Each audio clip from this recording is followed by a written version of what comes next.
you as your, oh gosh, okay, got it. Let's start again. I'd like to welcome everyone to today's panel session on Portraying the Pandemic, COVID, Children and the Media. My name is Taryn Hinton, and I am presenting this panel discussion as your chair, as well as the coordinator for the Reporting on Children in the Media course. I bring this to you on behalf of Media Monitoring Africa in collaboration with UNICEF, and it is my great pleasure. Sorry, clearly I'm a bit more nervous than I thought. Give me a second here. It's my great pleasure to introduce to you the proceedings that are happening today. I will start off with a short introduction of what the basis of this discussion is. I will then go on to introduce to you our three speakers, and we will then hand over to Catherine Cleary, who will take us on a journey through COVID in the time of lockdown. So as I said, I am the coordinator for the Reporting on Children in the Media course. This is a block release media course that is an honors level course presented by Vick in collaboration with UNICEF. At the moment, and that's why we've had such camaraderie on this call, there are 17 journalists who are currently doing this course and who are in the last stretch of the course. This is a course that is open to everyone who is a journalist who meets the criteria and who's interested in learning how to report better and more excellently on children. We would welcome you applying for this next year and being part of this amazing learning experience. But we also bring to you the Isuelihle Awards in conjunction with UNICEF. This is a journalism award that is a child-centered journalism award, and it's meant to encourage an alternative way of thinking and reporting on children. This is open to all journalists who are based in South Africa and around the continent. At present, we have shortlisted and we have finalists who are working on their final submissions, but this will be open again to the whole of the continent in the new year. So I would encourage those of you who have not yet applied for Isuelihle to do so. Today, I would like to introduce to you our three speakers. Our first panelist is Chris Vick. He is one of South Africa's most renowned communication specialists. Chris, if you can put on your camera, if you haven't got it on, so people can see who you are, with more than 30 years experience in public and the private sector consulting. He runs Black, a reputation management company, and is the founding chairperson of COVID Comms, a non-profit network of communications volunteers producing easy to use and easy to understand information products about COVID-19. Chris, over to you, just to introduce yourself and to tell us why you're happy and interested in being part of this panel discussion today. I think you've already introduced me. I'm a spin doctor and I run COVID Comms. I've lectured in previous courses at Vick and had lots of fun. Decided to take a year off this year, mainly to focus on COVID Comms because it's become quite a passion. I must say, initially when we discussed this, I found it difficult to see the connection between COVID Comms' work and the focus of the panel.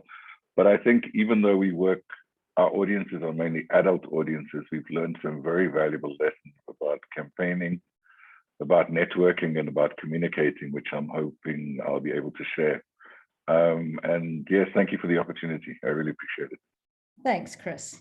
I'd like to introduce to you Dumisile Nala. She has a passion and an urge for making a difference in the lives of people in her community. Her professional background is in social work. In 2008, Ms. Nala returned to South Africa and joined Childline National Office as its Assistant National Director. In May 2009, she became the National Executive Officer of Childline South Africa. Dumisile,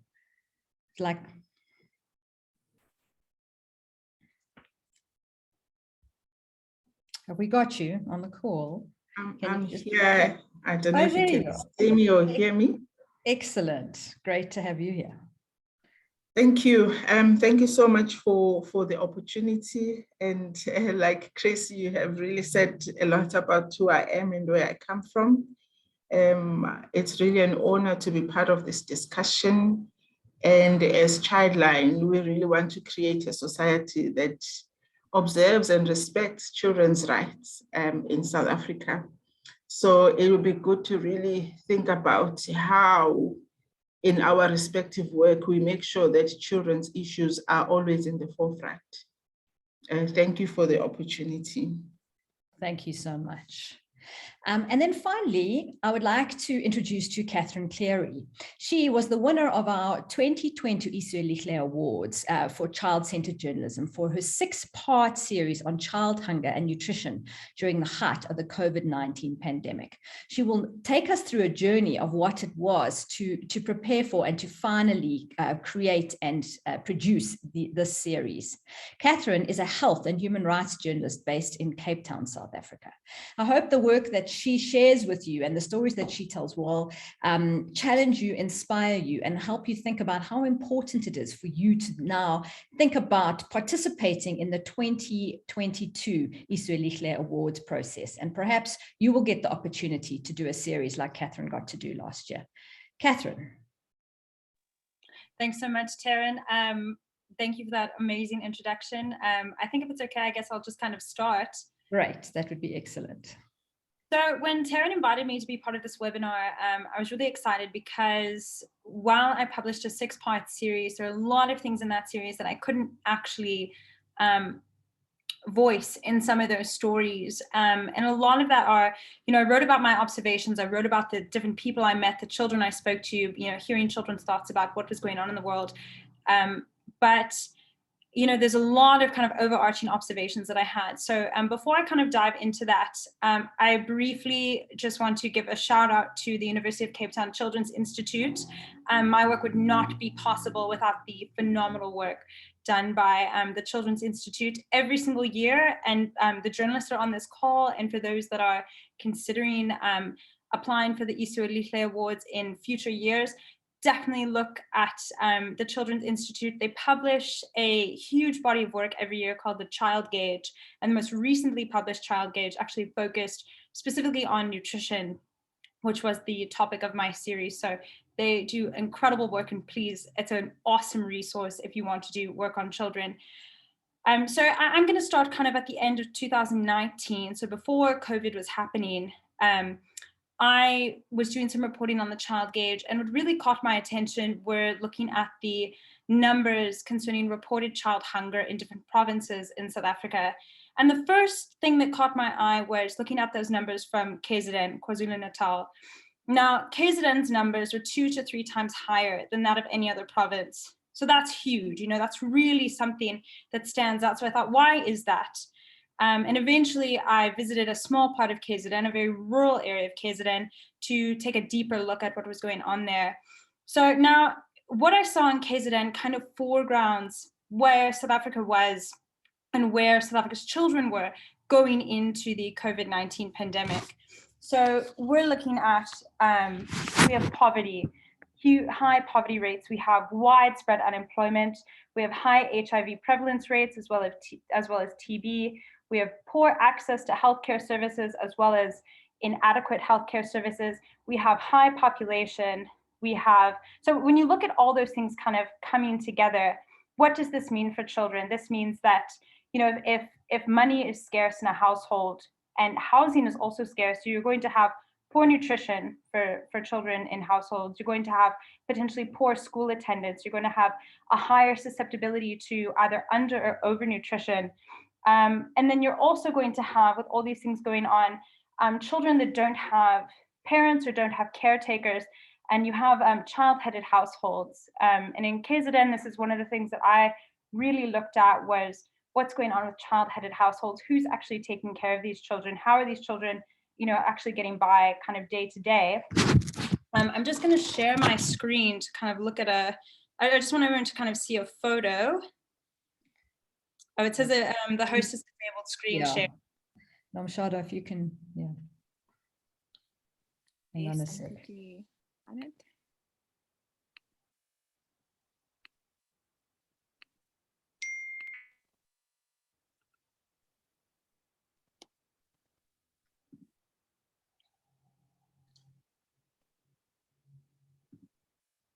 You can try again, Catherine. Should be fine now. Okay, there we go. Okay.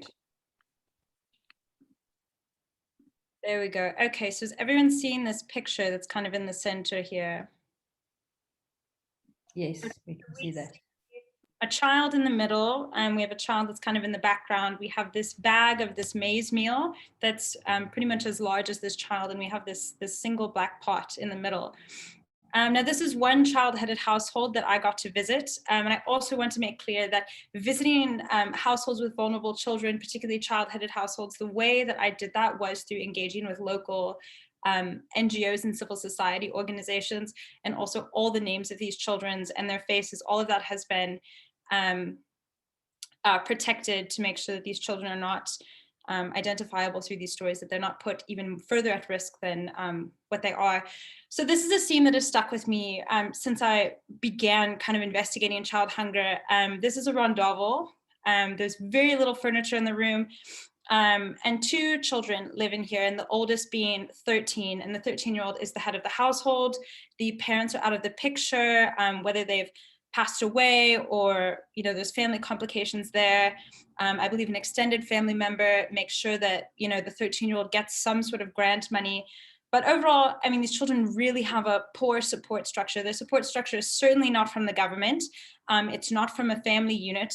They solely depend on support from civil society organizations. So that's, I just wanted to share that photo. So those were all the kind of things going into COVID that we were looking at. You know, COVID exacerbated every issue I think that's going on in South Africa right now, globally.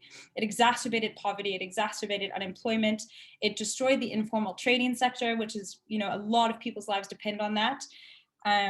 So we just put, you know, more pressure on already bad situation. Going into when I started working on the series last year, so I did 6 stories, and the reason I did 6 stories was because when you look at child hunger and nutrition, the issue isn't just from one thing. It's not because there isn't food in a household. It's not because somebody doesn't have a job. You know, it's not because people aren't getting social support. It's all of these issues combined. It's looking, you know, the gaps in, you know, hunger and nutrition are, you know, they cut across all sectors. So the first story I did, which I don't have a photo of that up right now, was looking at how, from a clinical point of view, we actually treat malnutrition and nutritional issues in children, which is not something a lot of people know. So that's looking more at the health perspective. And then the second story I did when I started traveling for the series, I traveled throughout the Eastern Cape and the Western Cape. I went to Rhodes University. So the town of Grahamstown, what's now known as Makanda, is very close to my heart. So I visited an informal settlement in Makanda called Sun City, and I did an interview with a 19-year-old who is severely stunted. So even though he's 19, he probably looks like he's about 10 or 12, pretty much completely on his own, has HIV, has had TB, and really has really been through the works in terms of the poverty nutrition cycle. And what he shared with me was absolutely heartbreaking. But I think what was powerful in what he said is that he's still so resilient. He's still pushing to keep going. He made it through grade 11. He really wants to get on to grade 12. You know, you can see that he just needs a little bit of support. You know, he has these dreams of being on TV someday. But what's missing for him is, again, that kind of lack of social support. Doesn't really have a parental figure. So where does he find all of his support? And that's through civil society organizations. It's through community soup kitchens. It's through people in his own community who he's looked to kind of as a motherly figure. And I think what stuck out to me the most about my interview with him, and I'm going to try and scroll down to find it. I'm going to highlight this. When asked about solutions to child hunger, he provides a simple answer: love and support. So that to me really stood out, because I think as adults, sometimes we look at issues with this very kind of clinical mindset, and we look at policy and we look at implementation.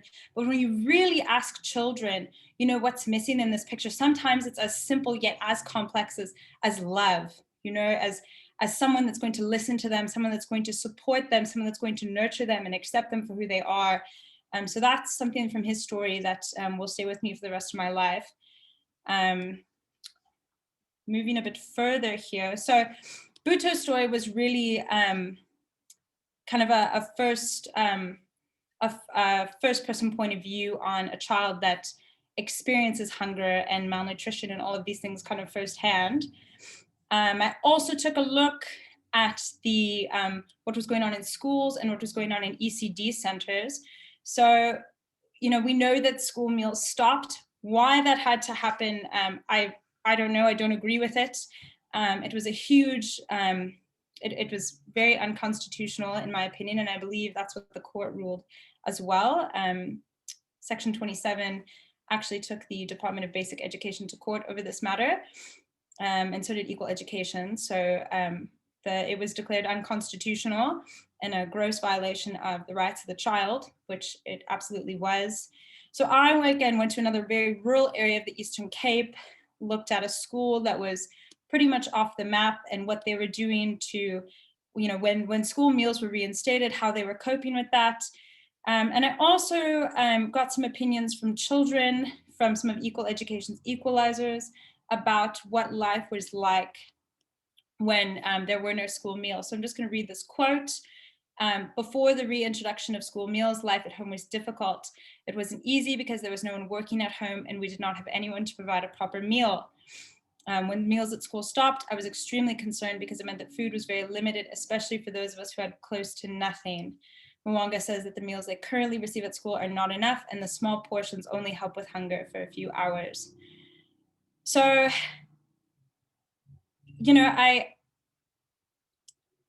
I really don't have words as to why school meals had to stop. The havoc that it wreaked on children and households was extraordinary.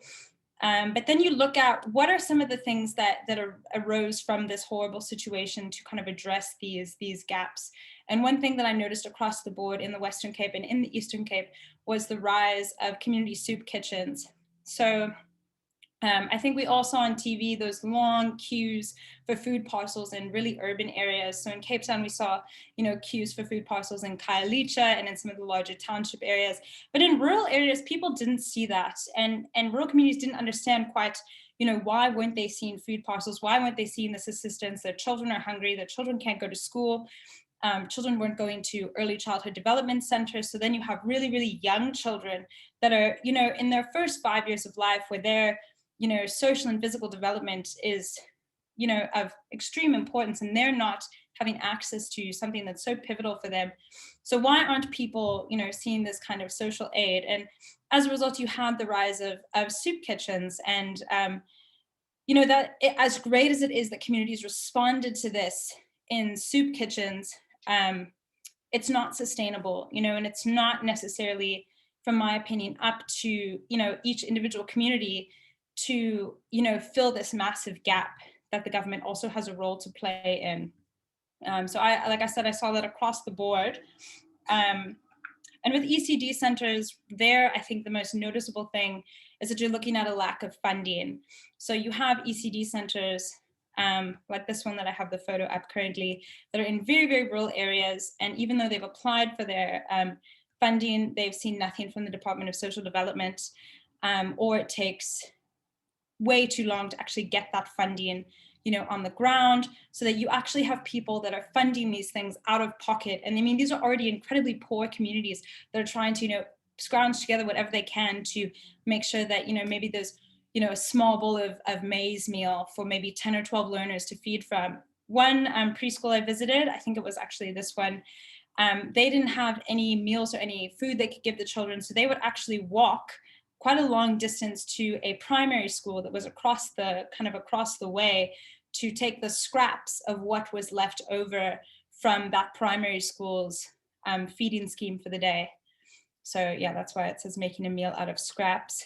And then the last two stories I did in the series were looking at food parcels in the Western Cape and looking at the child support grant. So the child support grant was increased for a couple months last year to kind of make up, well, it was an attempt to make up for some of the loss of income that families would face.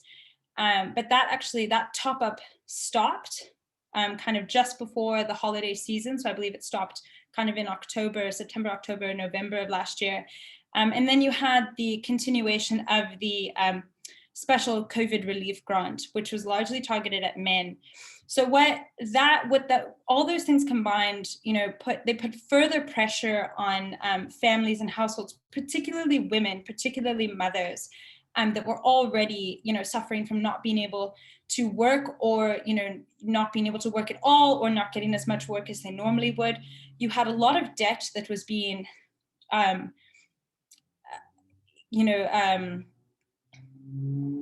debt was just adding up in these households, because mothers would go and, borrow something from somebody's household, or they would go to their little tuck shop and say, I need a bar of soap. I can't pay for it right now. I'll pay you back next month when I get my grant money. So you have debt that's just building up and building up. And then when that top-up grant stopped, things just got a lot worse. And mothers and families really didn't know what to do. Unfortunately, I couldn't actually get a response from government as to who was responsible for that decision, why did it happen, and did they understand the implications of that, which was really frustrating for me as a journalist. Eventually, I was referred up to the presidency and never got a response from the presidency. So at the end of last year, kind of where my series ended, we were going into the holiday season, which we know financially is a very, very pressing time for families in South Africa. We did not have a top-up anymore of the child support grant. Unemployment was continuing to decline.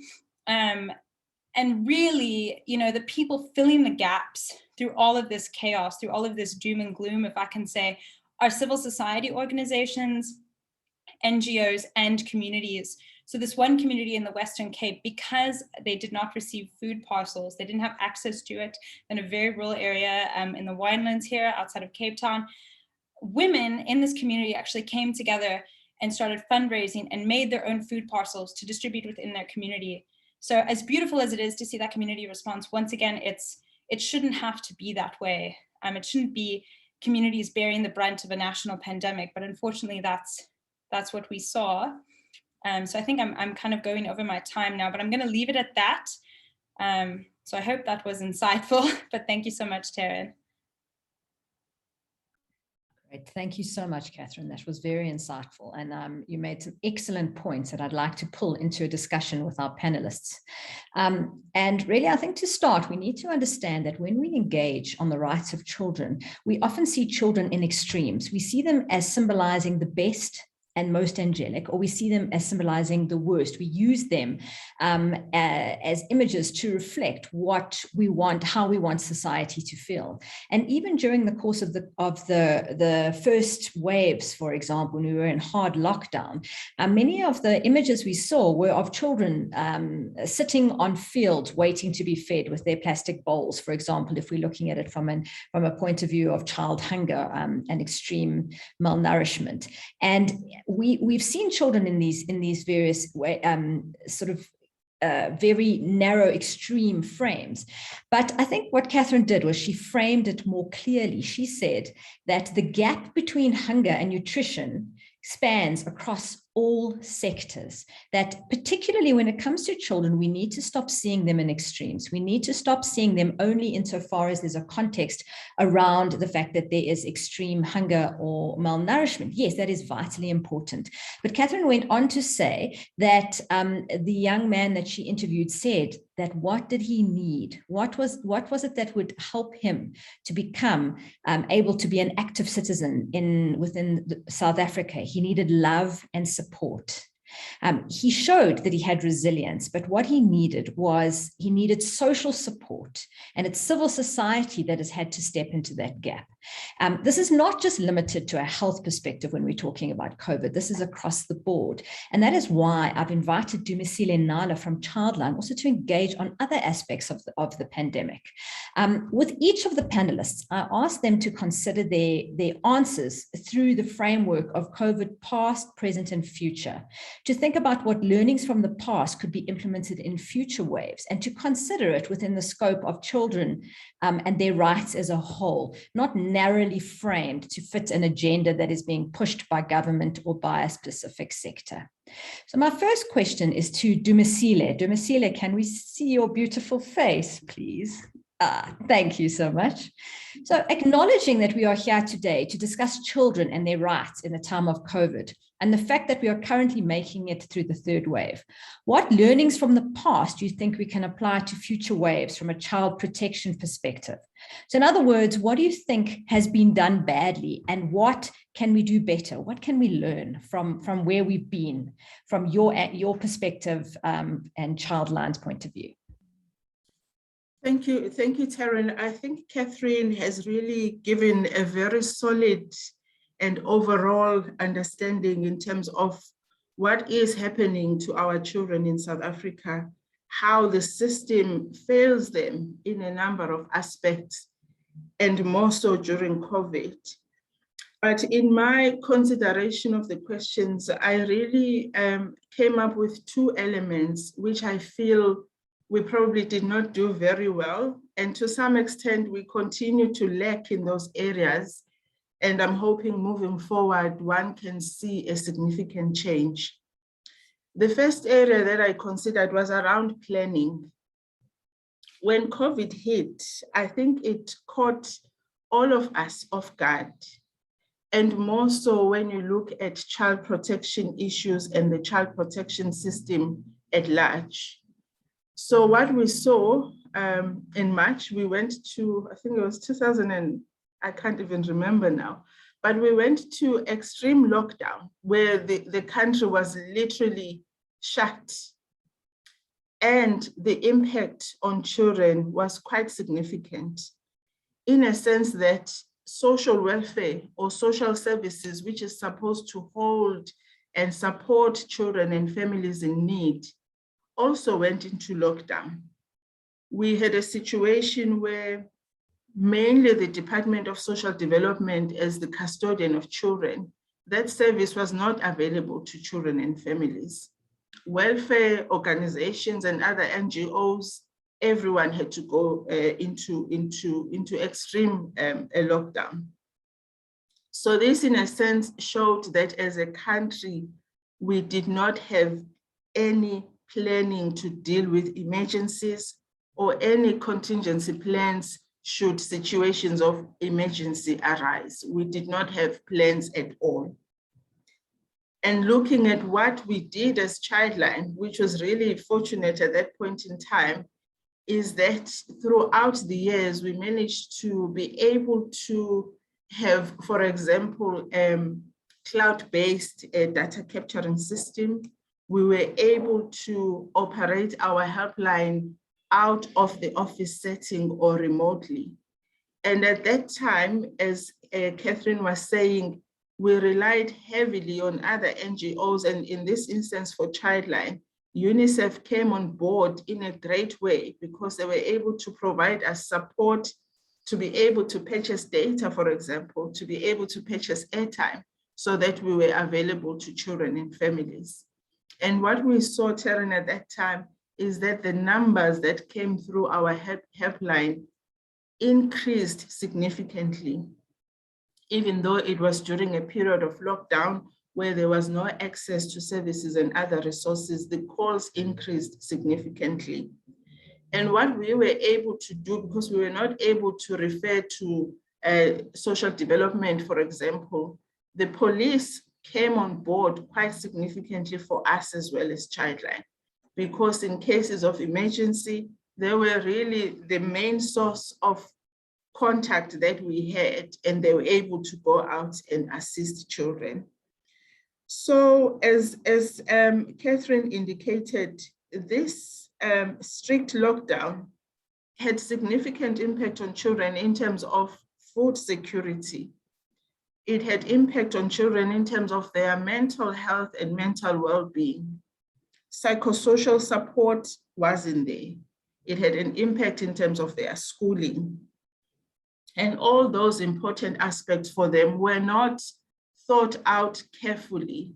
In one of the interactions we had with children and young people, and again, it was through our partnership with Media Monitoring Africa, I recall one of the young learners saying to us, what we wanted during this time was for a social worker to just call us, make sure we are okay, because we know abuse happens at home, and there was no one to look after us and make sure that we were okay during that time. So I think moving forward, we really need to look at having better planning for the needs of children and having those emergency plans in place. I want to believe that even though we have started, there are not really strong and robust plans that are in place, and it is really work that needs to be done. The second aspect, Taryn, that I wanted to touch on is around communication.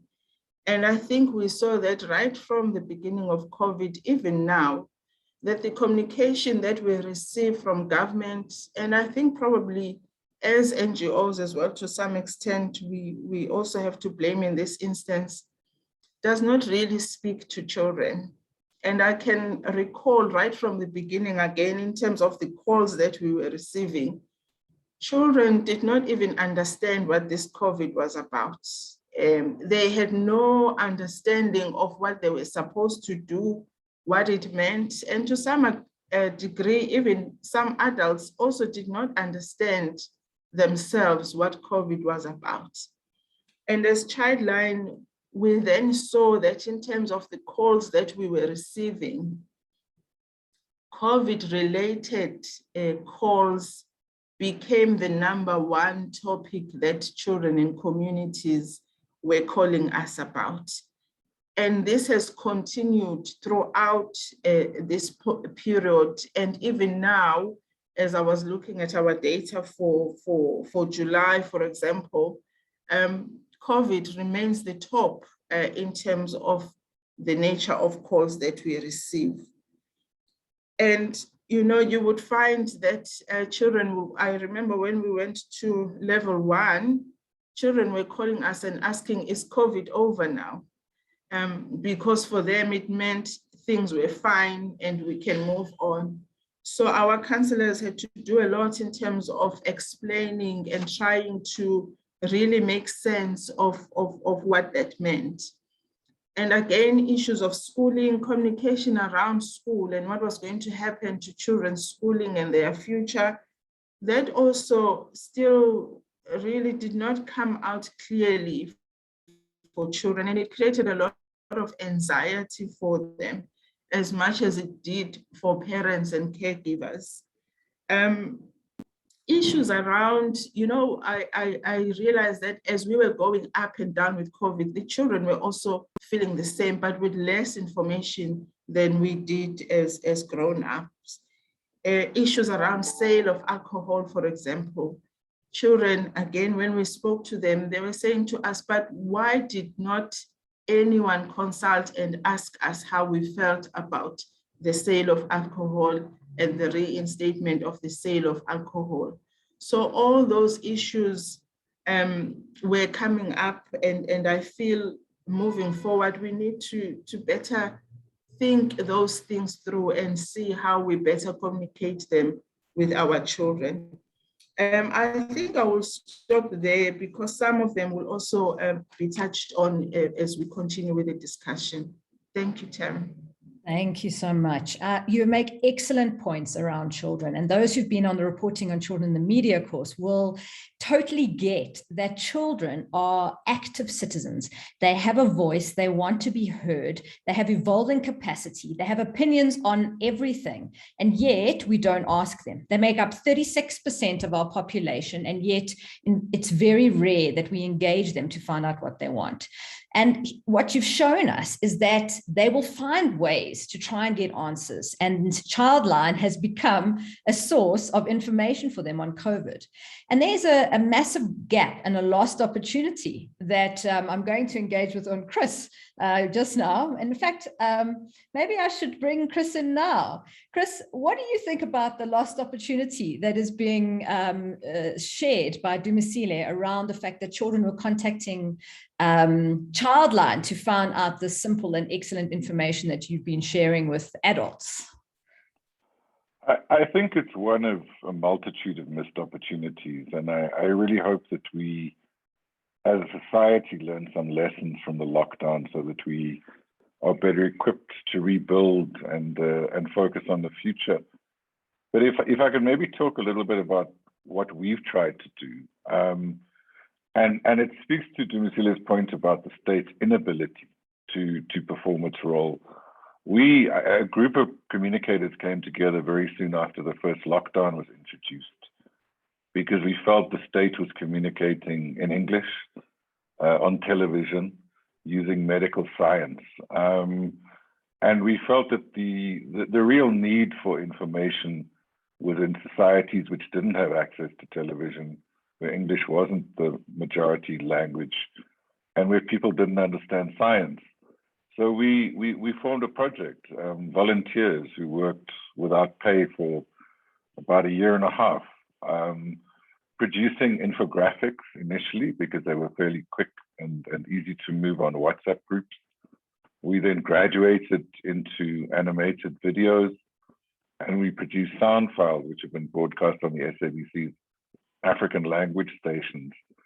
And I think the principles, as you say, we focused on adults, but the same principles should apply with all of society. All of society has the right to access accurate, credible information, whether on COVID or on other aspects of our lives.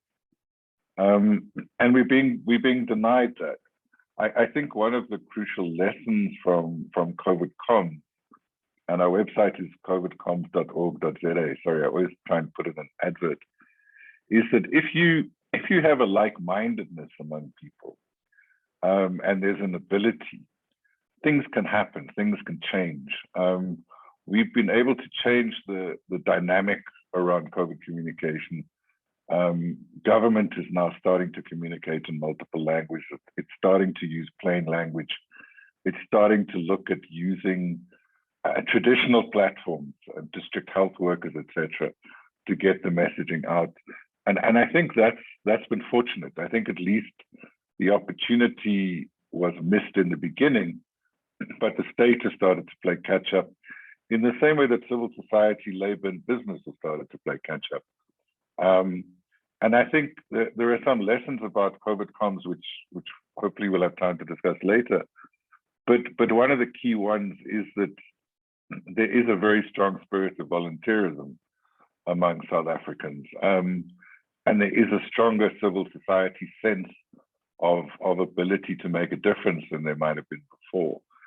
The challenge is to harness it. And I think COVID and the coronavirus have created a national emergency, but the rights of children are also a national emergency. And I think we would love to see an expansion of all the work being done around COVID, particularly, to be applied to children's rights, to empower children with information about daily life, not just about COVID-19 and lockdowns. That's going to take a huge effort, but I think it's a very, very important lesson to learn from COVID-19. The state is weak, and its ability to do its job is diminished. And we must step up as people, and we must play a role. Journalists should write in more creative and compelling ways. They should join projects like ours and Childline to use their own skills to empower people. Information is so powerful in our society, and we really do need to sort of channel it to important causes like gender-based violence, racism, xenophobia, children's rights, marshal the abilities we have and the networks we have to begin to move us to a better place. That's great. Thank you, Chris. You made a couple of excellent points, and I'll just pick up on the last one to start off with. You spoke about the fact that journalists need to channel the work they're doing, and I want to challenge all the journalists on this call. Last week, we had a session with UNICEF around child rights governance and the need for journalists to be proactive and to partner with other entities like DSD, UNICEF, Media Monitoring Africa, civil society, just a whole range, in order that the work that is being done by journalists is not just reactive and just reporting on matters, but is actually working towards changing the way we view what we get the message out and what your role as a journalist is. It's also an opportunity to empower journalists to take control of the narrative in that respect and to start telling and stories that will take us all with you.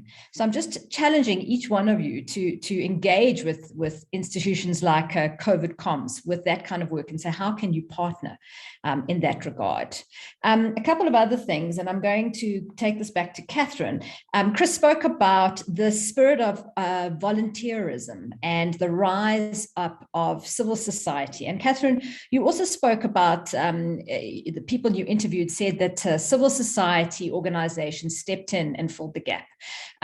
You noted that when the feeding schemes were closed down, there were soup kitchens, and you were scathing of that.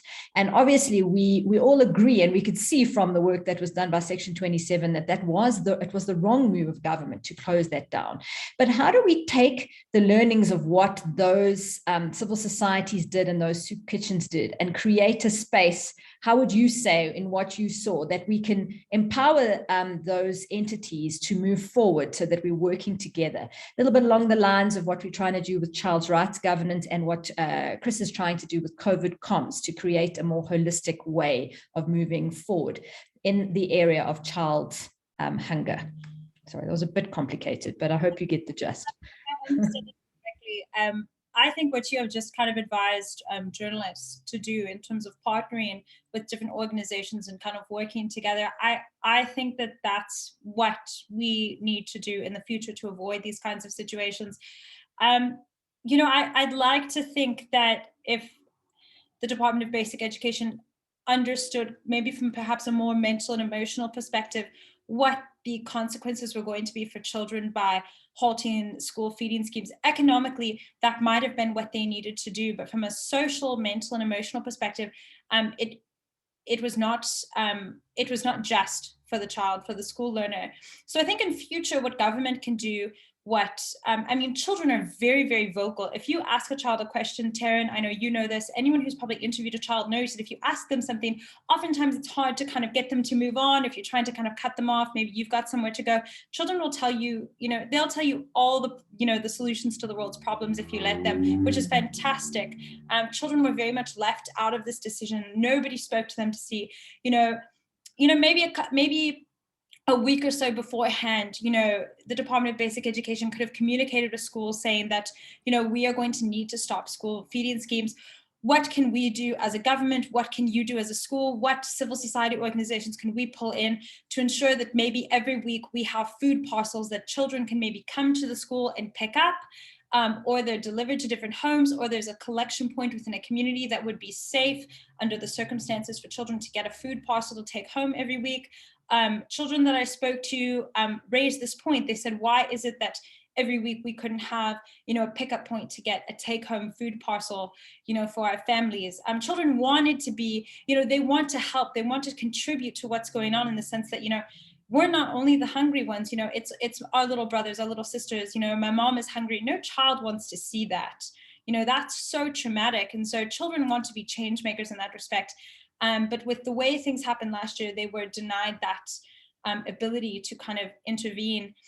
So I think going forward, government needs to equally work with civil society organizations. And I know CSOs are, practically beating down the doors of certain departments, particularly basic education, social development, and health, to kind of get these different wheels turning. So Taryn, I'm not sure if I've answered your question.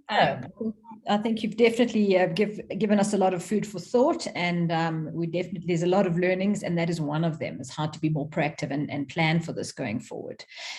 You've raised a couple of points. The one is that children have a voice; they want to be heard, they are vocal, and they want to help. How did you? Can you give the journalists some pointers on? You said initially that you had accessed children through through organizations. What else did you do in order to ensure that you could engage children meaningfully and that you could protect them at the same time while you were doing your work? So before COVID, it was easier in the sense that you could physically go to an NGO and, say, do you guys work with children? Would it be possible to, through this NGO or through a civil society organization, to arrange house visits where, if there are parents in the picture, that the parents are present and we can explain, I'm doing an interview about this. So a lot of the interviews I did in KZN before COVID happened, the entire family was present. mom, dad, aunties, uncles, grannies, all the children. And it was like a family kind of interview, which was really cool. But during COVID, obviously, we didn't have physical access to people. So something that I would do is that, yes, it's one thing to go to NGOs and try and, arrange household visits or arrange time to spend in a classroom where you have permission that's been organized in advance, the teacher understands what's going on and you can engage with children on that level. But it's also worth reaching out to organizations like Equal Education, who have a team of equalizers that are, I believe they're high school aged learners that are very, very vocal. And so you can work through Equal Education, either send an email or a call, say, hey, I'm doing a story about this. Would some of your equalizers like to participate in this? Write a letter and an email explaining, this is who I am, I'm a journalist, this is what I'm looking for, this is where that information will be published. So be very transparent so that the children know, that learners that you're interviewing know, okay, this is where my quote's going to go to. And then also ask, would the learner prefer to be anonymous? Maybe just use a first name or a nickname, but make sure you're clear about those things. Another, in terms of the ethical point of view, the Children's Institute was really helpful in that respect for me, in terms of kind of the sense of, sensitizing how you write about children. I also did a few webinars with Taryn and a couple other people from Media Monitoring Africa before I began my series. So I understood, the ways that you can interview children and the ways to interact around them, and also how to do, you don't want to do any further harm, especially if you're, interviewing a child that has been through the works, has been through so much trauma. You do not want to re-traumatize them. So you have to be very mindful of how you ask certain questions. I would try and ask questions that maybe were more kind of generative of solutions. So not questions that are in the sense, retell me about everything horrible that's happened to you in your life. You never want to do that, but in the sense that, okay, so you've just said that you were hospitalized for TB. What could have changed during the time you were hospitalized that would have improved that experience for you? Or looking back, what else, would have made that a better experience? So kind of look for solutions in that respect, because that's also a great way to incorporate children's voices and children's opinions that are not heard in mainstream. That's great, and I often say this to journalists, children are not scared of difficult stories, but they do want solutions. They want to know what they can do about the hard things that happen to them. And so if you allow them to give proposed solutions, you are allowing them to be part of the process. I wanted to go back to Dumasile and ask you, you've made it very clear that there was a huge inflow of calls during the time, and most of them were around COVID, but you did note there has been a shift between initially all the things that were in the first wave around, is COVID over now? What is COVID? And then you were talking more about what you've been dealing with lately with regards to COVID. Could you perhaps elaborate on that? Thanks, Taryn. Yes, we really, in terms of our engagement with children, we also went through the waves as COVID was going through the waves, and the children's mindset and things that were holding their attention moved over time. I think what we are seeing now and the reality that we are dealing with, it still very much revolves around school and schooling. So there is a lot of that in terms of even this going into school one week and being out the next week. We are hearing a lot of issues where you see that children have empathy towards each other. So they will talk a lot about, we're expected to continue working at school or connect at school, but we don't have resources. Some of us have resources and we can do what is required, but what about children who do not have resources? And what we are seeing now, which is really painful, is parents and caregivers are dying. So children are dealing a lot with bereavement. We've had calls where both parents have died, and what seems to happen, they die almost the same time, 1 week apart, and that is a lot of trauma for a child to deal with. And with that, though, we also notice that the vulnerability of children increases because a parent has died, they are being looked after by a family member who might not really have their best interest at heart. We've had calls where children are then exposed to abuse. We've had calls where children have had to move from their normal day-to-day living, maybe to move to the farm or to other extended family members, and things are not going so well. And there's also a lot of emotional aspect that children are dealing with as parents are losing jobs, source of income, and children are taking in that anxiety and the trauma associated with that. So it's quite a lot for children to deal with at the moment. Thank you, Dumisile. Sorry, I'm cognizant of the time, and there's such amazing stuff that's coming out of this. But I think what you're also pointing out is that it's, again, we can't just say, oh well, it's a narrow focus of issues that are affecting children over the time of COVID. Everything that you said again goes back to crossing across all the sectors of how child's rights are affected and violated during this time of COVID. But what it's done is it's stuck a magnifying glass on everything and shown exactly, it's not just cracks, it's huge craters. Chris, just 1 minute, because I want to open up for some questions. You've now got this new vaccine toolkit for communities that you're implementing in communities. And I want you to quickly explain what that is and perhaps look at it in the greater context of how we could use something like this within the context of engaging around children and issues that are important within our society going forward. I'll try and give you the 1 minute version. Essentially, it's a toolkit that's being developed in all South African languages to enable credible community leaders to run workshops around vaccine hesitancy. It includes animated videos, which can be shown where there are facilities. And the idea is to use credible local figures to deal with vaccine hesitancy. Vaccine resistance is another story. People seem to be quite fundamentalist around their approach, but we're targeting people who are open to persuasion. The idea is to use the toolkit for a workshop in a community. A week later, a roving vaccine unit arrives. So we build on the momentum from the workshop, and then we document the experiences of people talking about what it was like to be vaccinated, whether there were any side effects, etc. I think in terms of the models, what we're doing is we're combining access to information with access to vaccines, and then documenting that in a way which will hopefully increase vaccine demand. It's a model that might be being used already, but which we would like to see used around a whole range of issues. For example, in the case of children's rights, if one were to develop a toolkit to empower community leaders to talk about the rights of children, the responsibilities of caregivers, etc., and that was followed up very quickly with information sharing within communities where people spoke about their experience, because we find that first-person testimony, first-person evidence and experience is very convincing as a communication tool. So it's a sort of thing, and I mean, Dumisile and I did speak on the phone the other day with yourself, Taryn.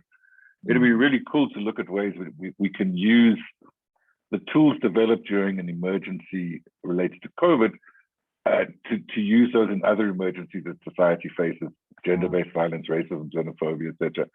But I think, you know, we got to get our heads together and do it. The part of the difficulty with COVID comms is with creative people, we all have great ideas. It's bedding those down, making them practical, and rolling them out in partnership with communities is the key to success. Thank you very much. Great. Well, hopefully we can start doing that. I mean, it's good to talk these things, but we need to start walking the walk as well. I would love to just first say thank you to our 3 outstanding speakers. Thank you for your engagement. Thank you for your passion and for taking the time to be here to talk to all the journalists. I would like to open it up for some questions. I see Lefu's got in there, he's already got his hand up. We can have a couple of minutes of questions. I am cognizant of time. But I really think it's important. So Lefu, what would you like to? Hi, thank you so much for the platform, Taryn.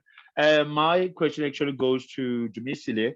That was very informative information that you've actually given us, especially focusing on the social issues when it comes to children. But I want to find out from you, what do you think should be a right way for journalists to actually, I don't want to say, I don't know if maybe this word might sound very fair, but to expose a manner in which children can also be handled with care when it comes to a trauma. I mean, like we do know like this COVID-19 has affected so many of us. Some people had to leave their jobs, but then when it comes to trauma in children, how do you think journalists can actually expose that to actually put it in parents' faces that also as kids, they do actually get affected emotionally, and also this pandemic was such a trauma towards them too. Okay. Dumasile? Thank you, Lefo. I think really because trauma is very complex and it's not something that one can really understand in one go. Like what Taryn has done and Chris has highlighted, I think what would help for journalists is to probably link yourself with one of the organizations so that you understand the workings and how they reach to children and try to explain some aspect of their work and how children are going through or what children are going through. In that instance, you will also learn the language that children can understand that we use when communicating with them. And I think in that way, you also can assist us as organizations to communicate because we are from different parts, but that should work together. And you can help us reach out to more children and basically just talking about trauma, what it means, and when do you need to go for help and things like that. So it's really just linking up, learning from each other and finding ways that will better be communicated to our children. I'm hoping that makes sense. Thank you. Yeah, so I definitely think we need to partner what you've learned from an ethical and legal point of view of reporting on children and engaging children, and then partner that with other organizations that do a lot of work within the sphere. Deshni. Hi guys. Yes, so my question is mostly for Catherine, I think. Like listening to the stories you've been telling us, they're all a little bit hopeless. It's all like a little bit like, you know, you even say that some of it will stick with you for the rest of your life, and it's quite heartbreaking. But did you see, or have you, I suppose, struggled to identify what people call solutions-based journalist angles and things like this? So looking for things that can also give children a little bit more hope in the fact that, you know, they're not just not having help and they're not just hungry. Is there any other, were there any other angles that you were able to find that was just a little bit more hopeful, and just giving, you know, a little bit more of what's working right in communities? I know that's a tall ask because things are quite dire. Thanks for that question. So if you read through all of my stories, there is actually a solutions element to all of them for that reason that it is a lot of bad news. It's very, very heavy. So as a journalist, you also have to make sure that you include an element that gives your readers hope, that gives your readers some sort of solution as well. So some of the things that were working is, and what's inspiring to see, was this sudden rise in community soup kitchens, community feeding schemes. I mean, this group of women outside of Stellenbosch that took it upon themselves to make food parcels for their own community. That's fantastic, you know, and they were supporting their community, and they're still supporting their community through this pandemic. You can highlight things like resiliency in children. So, you know, while they're going to tell you things that they've experienced that are very, very heartbreaking for you to hear as a journalist, you want to make sure that you highlight what is their way forward, what do they want to do in the future. But I would encourage you to go through and read those stories, because there are solutions elements. There's also calls to action in terms of how readers can get involved in kind of public policy actively to kind of change decisions that are going on. So I see there's a lot of hands. So I hope that's kind of answered your question. It did. Thank you. Thank you so much. And just to let those who are on the course know that I have loaded all of Catherine's stories in your folder. So you have them. There are a couple of questions I know there's hands, but there were also some questions in the chat. So I'm going to ask one of those before I go to the next hand. Dumisile, do you have any breakdown of stats about calls you've received in the last 18 months and the key topics you've handled, so we can understand the key issues that have been significant for children over COVID? That's really excellent. There could be something good that comes out of reporting on that. Is there such a thing, stats on that, Dumi? Yes, we actually started producing monthly reports, I think, from April 2019. And up until now, we continue with those reports. I can share with Terence so everyone can have access to them. Great. So where can you find them? Are they not on your platform, on your website? I'm not sure. I would have to check with our admin if they do upload them on our website. Otherwise, we'll see if there's a way through when you responded to this Sure. panel. There's a couple of hands. I can see Kaugelo. Let me put my video on. Hi, everyone. Thank you so much for the talks. I think you've given us so much to just engage with, but I think my question is twofold, particularly to Chris. Chris, you mentioned toolkits and how they were created in different languages, and now you're working on the workshop for vaccinations. And I thought, okay, so in terms of the creation, I understand you've got a production team, but logistics, how do these get distributed and how do we actually get them to communities?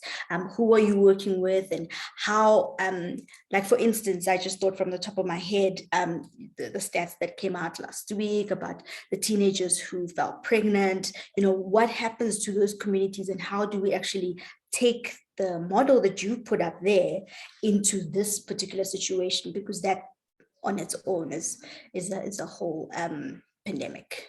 Yeah. Chris, no, I mean, again, if South Africa had a well-developed communication system, not one that favored the rich, but one that addressed everybody, it wouldn't be so much of a challenge. But because of the shortcomings, what we've done is partnered with the Department of Health, and we're also partnering with other civil society organizations.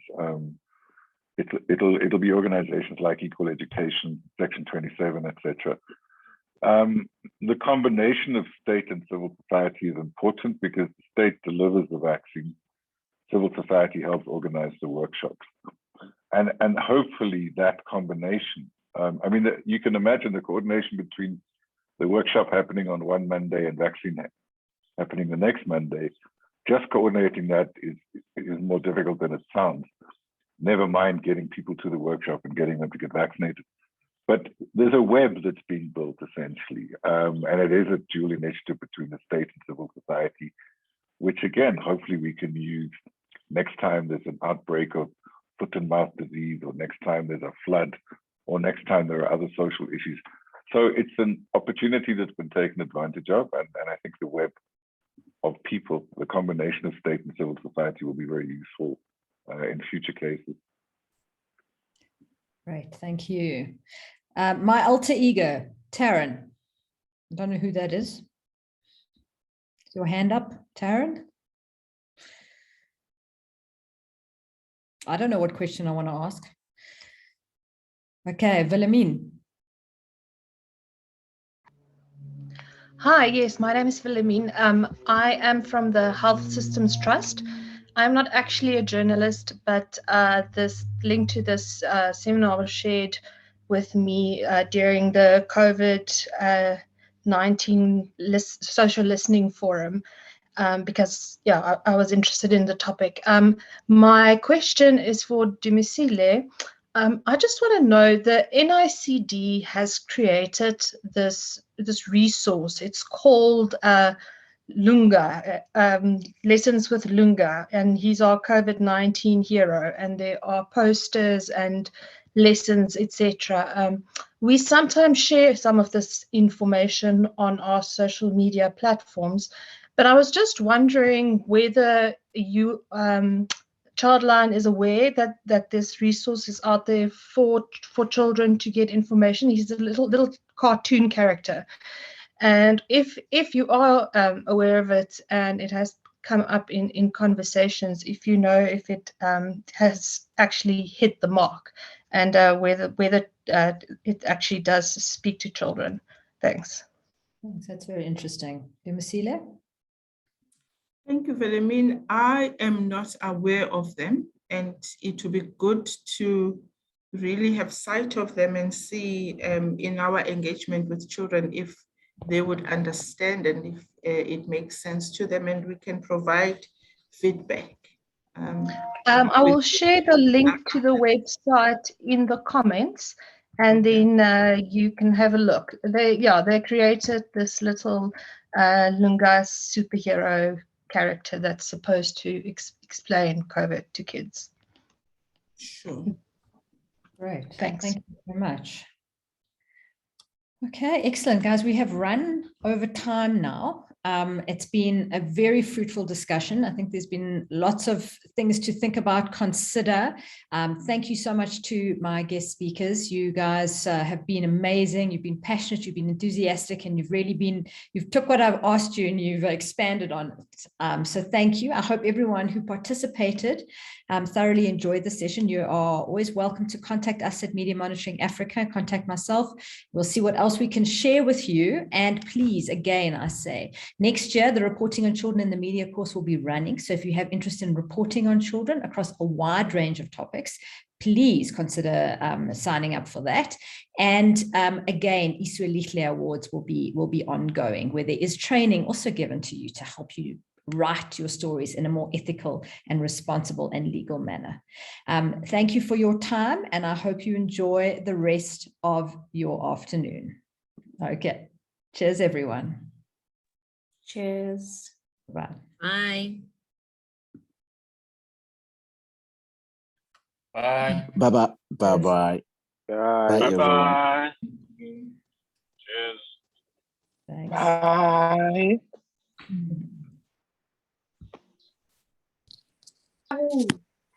Buona.